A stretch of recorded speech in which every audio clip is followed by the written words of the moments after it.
सभी को हरिओम। आज हम सूर्य नमस्कार आसन के बारे में जानेंगे। सूर्य नमस्कार आसन के फायदे तथा आवश्यक निर्देश।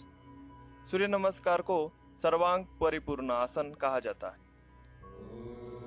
यदि आप नियमित रूप से 45 मिनट तक सूर्य नमस्कार आसन करते हैं तो आप अपने शरीर में अद्भुत बदलाव महसूस करोगे। दिए गए सचित्र में पूरक यानी सांस को भीतर लेना, कुंभक यानी सांस को भीतर लेके रोक के रखना, रेचक सांस को बाहर छोड़ना, रेचक कुंभक यानी सांस को छोड़कर रोकना शब्द आएंगे जिसे जानना आपके लिए आवश्यक है।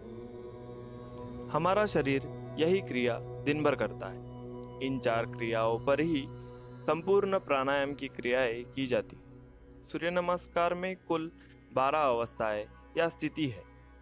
इन 12 अवस्थाओं द्वारा शरीर के प्रत्येक अंग को योग्य व्यायाम मिलता है। सूर्य नमस्कार से आंखों की रोशनी बढ़ती है, शरीर में स्फूर्ति का अनुभव होता है, शरीर का वजन समतोल रहता है, शरीर लचीला बनता है तथा रक्त परिभ्रमण यानी ब्लड सर्कुलेशन की क्रिया अच्छे से होती है। रक्त नाड़ियाँ शुद्ध होती है और ब्लड प्रेशर मेंटेन रहता है। अलग अलग किताबों में या वीडियो में सूर्य नमस्कार के कुछ आसन भिन्न दिए गए हैं, जिससे कुछ आसनों में फर्क हो सकता है। हम अभ्यास से 14 या 16 काउंट के भी सूर्य नमस्कार कर सकते हैं, जिसमें क्रमशः 2-2 आसन जोड़े जा सकते हैं। दरअसल इन 12 अवस्थाओं में 10 आसन है और प्रारंभ तथा अंत की 2 स्थितियां। ये सभी क्रिया अत्यंत सरल होने से सभी सरलतापूर्ण कर सकते हैं। ये 12 अवस्थाएं मिलकर एक संपूर्ण सूर्य नमस्कार होता है। सूर्य नमस्कार हमेशा खुली और स्वच्छ जगह पर करना चाहिए। कभी इस प्रकार से सूर्य नमस्कार ना करें कि आप हांफने लगे। सूर्य नमस्कार की क्रिया हर बार पैर बदलते हुए प्रत्येक पैर पर क्रमशः करें। सूर्य नमस्कार की 12 अवस्थाओं को संपूर्ण विवरण चित्रों सहित आगे दिए गए हैं। प्रत्येक अवस्था आसन के नाम के साथ ही दर्शाई गई। प्रत्येक अवस्था से होने वाले लाभों की चर्चा भी की गई है। इस प्रकार कोई भी व्यक्ति सोच समझकर और सरलता से यह क्रिया कर सकता है। इसकी संपूर्ण सतर्कता रखी गई। सूर्य नमस्कार करते समय आगे दी गई प्रार्थना करने के बाद प्रत्येक अवस्था के साथ सूर्य नारायण को विभिन्न नामों के साथ उच्चार करके उन्हें मन ही मन प्रणाम करें। सूर्य नमस्कार करते समय आपके लिए आवश्यक निर्देश। जिस जगह खड़े होकर सूर्य नमस्कार प्रारंभ किया है उसी जगह वापस आना है। जगह आगे पीछे ना हो। अपनी शारीरिक स्थिति का ध्यान रखें। कोई भी व्यायाम तथा सूर्य नमस्कार करते समय या सूर्य नमस्कार करने के बाद थकान महसूस होती है तो शरीर को रिलैक्स करने वाले आसन जैसे शवासन, मकरासन, भू नमन ब्रजासन आदि, जिसका अभ्यास हम आगे आने वाले प्रकरण में करेंगे।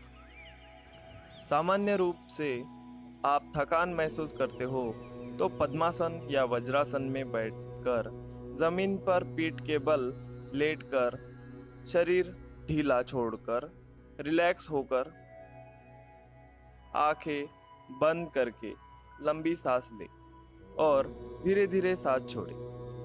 सांस छोड़ने का समय सांस लेने से 2 गुना होना चाहिए। आपका ध्यान दोनों आंखों के बीच ध्यान केंद्र पर हो। ऐसा 5 से 10 बार करके आपकी एनर्जी रिकवर होगी तथा आपकी थकान भी निकल जाएगी।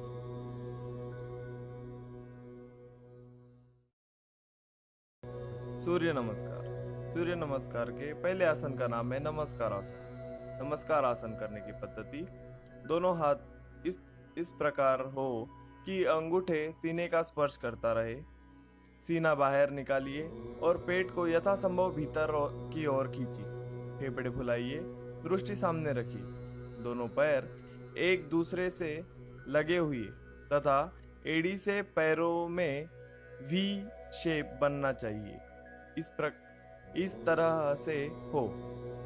शरीर, सिर और गर्दन एक सिद्ध में रहना चाहिए।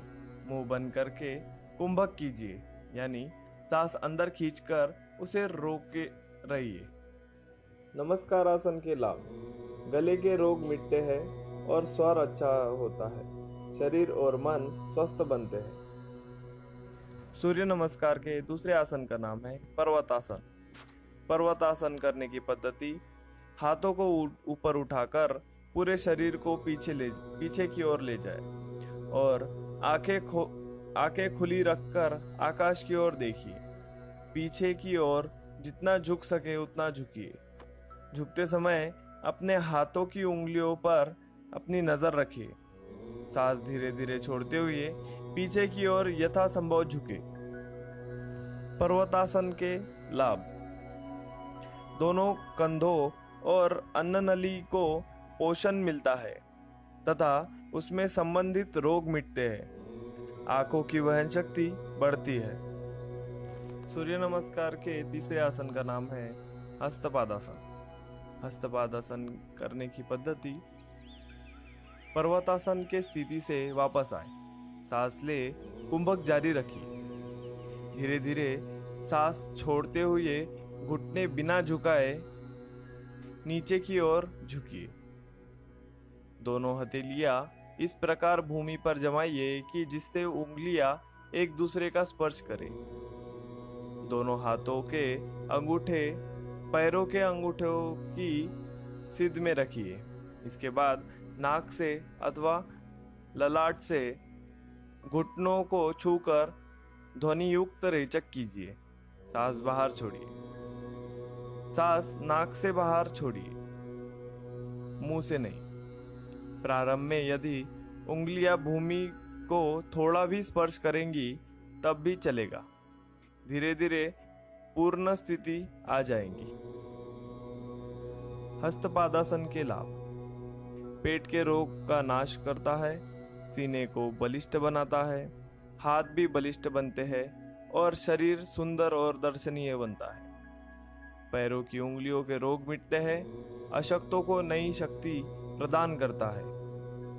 सूर्य नमस्कार के चौथे आसन का नाम है एक पाद प्रसन्नासन। इस आसन को करने की पद्धति इस प्रकार है: नाक से ध्वनि युक्त पूरक करके दायां पैर इस प्रकार पीछे की ओर लाइए ताकि उस पैर का घुटना और उंगलियां भूमि को स्पर्श करे। बाएं पैर का घुटना बाई बगल के आगे लाइए। पेट अच्छी तरह दबना चाहिए। सिर उठाकर जितना अधिक आप ऊपर की ओर देख सके देखिए। रीढ़ की हड्डी तथा सीना सीधा रखने की कोशिश कीजिए। कमर झुकाइए और सांस रोके रहिए। एक पाद प्रसन्नासन के लाभ: इस स्थिति में छोटी आंत पर जोर पड़ता है और वीर्यवाहिनी नसें खींचती है। अंतः कब्ज और जिगर के मिटते हैं। धातु क्षीणता में लाभ होता है। काकल जैसे गले के रोग मिटते हैं। सूर्य नमस्कार के पांचवें आसन का नाम है द्विपाद प्रसन्नासन। इस आसन को करने की पद्धति इस प्रकार है: एक पाद प्रसन्नासन में से बायां पैर दाएं पैर के पास ले जाकर शरीर का संतुलन एक पुल की तरह बनाएं। अपने शरीर का भार दोनों हाथों पर आता है तथा नजर सामने रखते हुए शरीर को सिर से पैर के एड़ी तक एक रेखा में रखे।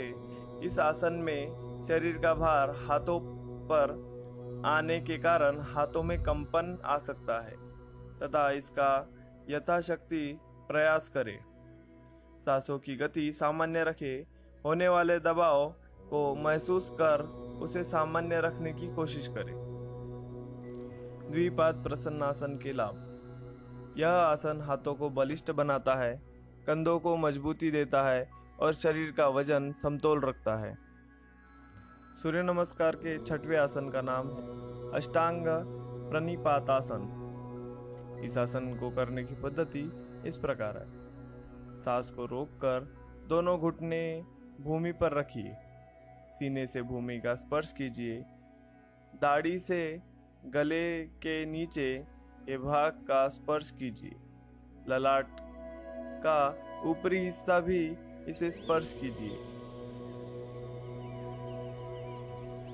सूर्य नमस्कार के छठवें आसन का नाम है अष्टांग प्रणिपातासन। इस आसन को करने की पद्धति इस प्रकार है। सांस रोककर दोनों घुटने भूमि पर रखिए। सीने से भूमि का स्पर्श कीजिए। दाढ़ी से गले के नीचे के भाग का स्पर्श कीजिए। ललाट का ऊपरी हिस्सा इस प्रकार भूमि को लगाए ताकि नाक भूमि का स्पर्श न करे।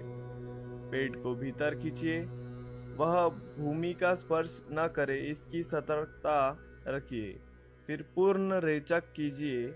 सीने का भाग दो हाथों के बीच में आना चाहिए। संपूर्ण आसन की स्थिति में अपने शरीर के 8 अंग ही जमीन पर लगे रहने चाहिए। माथा, दोनों हाथ, दोनों पैर के पंजे, दोनों घुटने तथा सीना, यह सही स्थिति है। अष्टांग प्रणिपातासन के लाभ इस प्रकार है।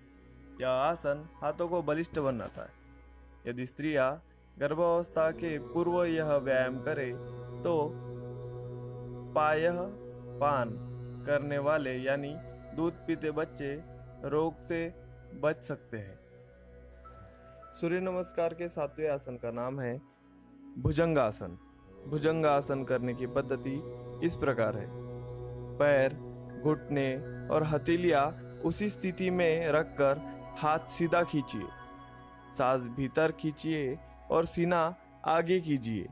कमर को गोलाकार में मोड़कर यथासंभव अधिक से अधिक ऊपर से पीछे की ओर देखिए और साथ ही कुंभक कीजिए। भुजंगासन करने के लाभ। नीच तेजस्विता दूर करके शरीर में लाली लाता है और आंखों का तेज बढ़ाता है। रज, वीर्य के सभी प्रकार के दोषों को मिटाता है और स्त्रियों के मासिक धर्म की अनियमितता दूर करता है। रक्त परिभ्रमण ठीक होने से मुख की कांति और शोभा में वृद्धि होती है। सूर्य नमस्कार के 8वें आसन का नाम है पर्वतासन। पर्वतासन करने की पद्धति इस प्रकार है। कुंभक जारी रखकर हथेलियां और पैरों की उंगलियां हिलाए बिना कमर सीधी करके घुटनों से झुके बगैर पीछे की ओर झुक जाइए। दाढ़ी से सीने का स्पर्श कीजिए। पेट को भीतर खींच के यथासंभव नितंबों को ऊपर उठाइए। पैरों के तलवे भूमि को पूर्णतः छूने चाहिए। अपनी नजर दोनों पैरों के बीचों बीच होनी चाहिए। पर्वतासन करने के लाभ। संधिवात, पक्षपात तथा अर्धांगवायु की बीमारी नहीं होती। पैरों में अश्व के समान बल उत्पन्न होता है। सूर्य नमस्कार के 9वें आसन का नाम है एक बात प्रसन्न आसन। यह आसन पीछे देखे गए चौथे आसन की तरह ही है।